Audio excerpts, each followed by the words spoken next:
मुल्की सियासत में मुकाफाते अमल का सिलसिला जारी है। 2018 में नून लीग रियासती अताब का शिकार थी, जबकि माजी की लाडली तहरीक इंसाफ अपनी शरपसंदाना सियासी हिकमत अमली की वजह से अंजाम का शिकार दिखाई देती है। 2018 में नून लीग की मरकजी क़यादत पाबंद सलासल थी, जबकि अब PTI के अक्सर कायदीन जेलों में, जबकि बाकी बांदा क़यादत रूपोश है। वी न्यूज़ की एक रिपोर्ट के मुताबिक इलेक्शन कमीशन ऑफ पाकिस्तान ने मुल्क भर में 8 फरवरी को आम इंतखाबात का ऐलान कर रखा है। इससे जाहिर होता है कि आइंदा 90 रोज में मुल्क में आम इंतखाबात हो जाएंगे। इलेक्शन का वक्त करीब आते ही सियासी रहनुमाओं की गिरफ्तारियां शुरू हो गई हैं।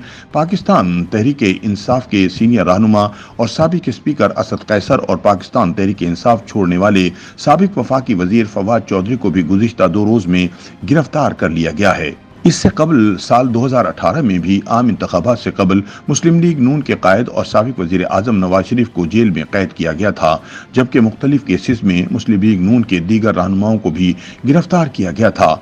अब दोबारा आम इंतखाबात से कबल PTI के सरबराह और साबिक वजीर आजम इमरान खान जेल में हैं, जबकि PTI के दीगर रहनुमा भी मुख्तलिफ मुकदमात में गिरफ्तार हैं। यहाँ पर सवाल पैदा होता है कि मुल्क में जैसे ही आम इंतखाबात का ऐलान हुआ तो एक पार्टी के रहनुमाओं की गिरफ्तारियों का सिलसिला दोबारा से शुरू हो गया। तो क्या मुल्क में 2018 वाले हालात पैदा हो गए हैं? इस हवाले से सीनियर तज्जियाकार अंसार अब्बासी ने कहा कि 2018 में होने वाले आम इंतखाबात से कबल सियासी रहनुमाओं की गिरफ्तारियों का जो सिलसिला था अब भी वैसा ही है, लेकिन इस दफा होने वाली गिरफ्तारियां कुछ खास इसलिए हैं क्योंकि ये गिरफ्तारियां 9 मई के बाद हुई। 2018 में तो नवाज शरीफ की इस्टेब्लिशमेंट के साथ एक लड़ाई थी, लेकिन इस लड़ाई में ज़बानी कलामी ही किसी हद तक कुछ बातें हुआ करती थी, लेकिन 9 मई का वाकया ज़बानी नहीं था, इसलिए इमरान खान और PTI के लिए मुश्किलात पैदा हो गई हैं। अंसार अब्बासी ने मजीद कहा कि जिस दिन 9 मई वाकया हुआ था उसी दिन से लोगों ने कहना शुरू कर दिया था कि अब PTI के लिए सियासत बहुत मुश्किल हो जाएगी।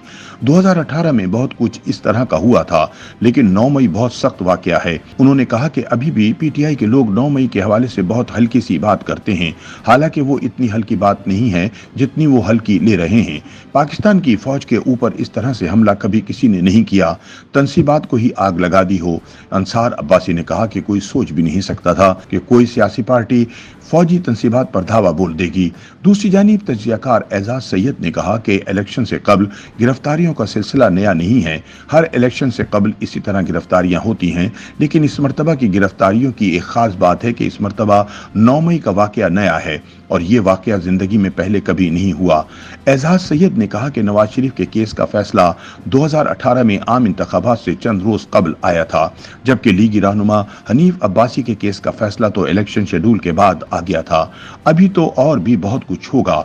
उन्होंने कहा कि 9 मई की वजह से पाकिस्तान तहरीक इंसाफ को आइंदा इंतखाबात में बहुत नुकसान होगा। शायद ऐसा नुकसान हो जो माजी में किसी पार्टी को ना हुआ हो।